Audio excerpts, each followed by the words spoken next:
Two people meet and think it's chemistry. It's actually physics. Not the physics of attraction, the physics of frequency intersection. When two humans come together, their fields don't just touch, they negotiate. Like two weather systems colliding, creating storms or creating clarity, generating chaos or generating calm. This negotiation happens before words, before thought, before the first hello. And your body knows immediately. This person amplifies or diminishes. Their presence stabilizes or destabilizes. And the frequency harmonizes or interferes. But modern relationships run on story, not on signal. On history, not harmony. On projection, not physics. People say, we have so much in common. We want the same things. We share the same values. But meanwhile, your nervous systems are at war. Your frequencies are interfering. Your architectures are collapsing each other. Compatible stories, but incompatible physics.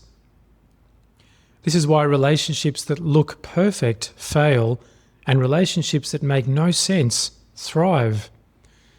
Because the field doesn't care about your compatibility scores, it only responds to frequency reality. Watch what happens to you in someone's presence. Not what you think about them, what actually happens. Do you expand or contract? Do you clarify or scatter? Do you strengthen or weaken? This isn't about feeling good or bad, because comfort can be collapse and discomfort can be growth. It's about what their frequency does to your frequency. Some people are what I like to call frequency amplifiers. In their presence, you become more of who you truly are. Not better, but more actualized, more real, more here and more present. Their signal doesn't necessarily add to yours, but it does reveal what's already there. Almost like a tuning fork finding its match. Like a string recognizing its resonance. And then some people are frequency dampeners. In their presence, you become less of who you truly are. Again, not worse, but less actualized, less real, less here, less present. Their signal doesn't subtract from yours, it suppresses what's trying to emerge, like a wet blanket on fire, like static, drowning signal. And then some people are frequency scramblers. In their presence, you become confused. You're not challenged, you're confused. Fragmented, scattered, lost. Their chaos infiltrates your clarity. Their distortion infects your coherence. Again, not through conscious intention, through physics. Now, these aren't judgments, they're mechanics.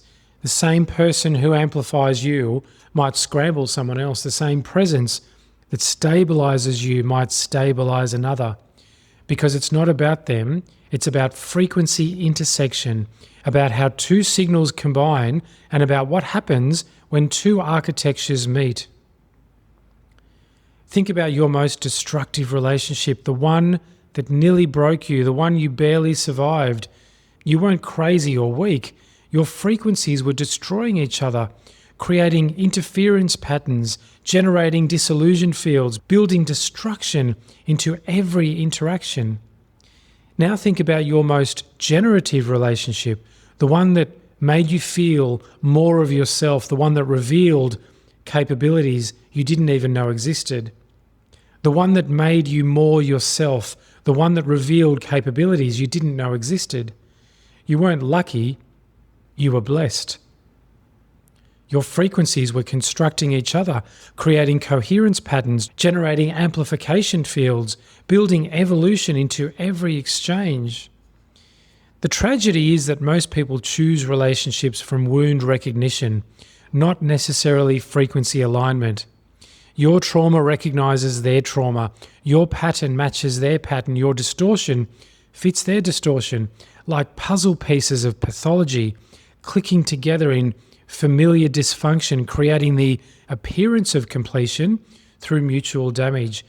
And we call it love, but it's just familiar dysfunction, comfortable chaos, known distortion.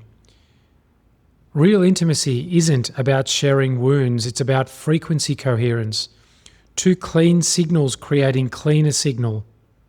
Two stable structures creating greater stability. Two coherent fields creating expanded coherence. This doesn't mean peaceful, because coherent relationships can be fierce, clean dynamics can be confrontational, stable structures can challenge everything. The difference is in the construction, in what's being built through the friction, in what emerges from the intensity. Destructive relationships create debris. Every conflict leaves more damage. Every intensity generates more fragmentation. Every confrontation increases distortion. Constructive relationships create architecture. Every conflict clarifies structure. Every intensity generates integration. Every confrontation increases coherence. It's the same fire, but different physics. But there's construction, not destruction, building, not breaking, evolution, not dissolution.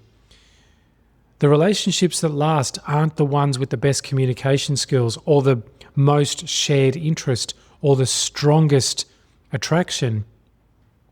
They're the ones where the physics work, where the frequencies enhance rather than erode, where the structures support rather than sabotage, where two people can occupy the same space without destroying each other's architecture, without contaminating each other's frequency, without fragmenting each other's coherence, and actually make each other more real, more present, and more themselves, not through effort, work, and trying, but through resonance, physics, and being.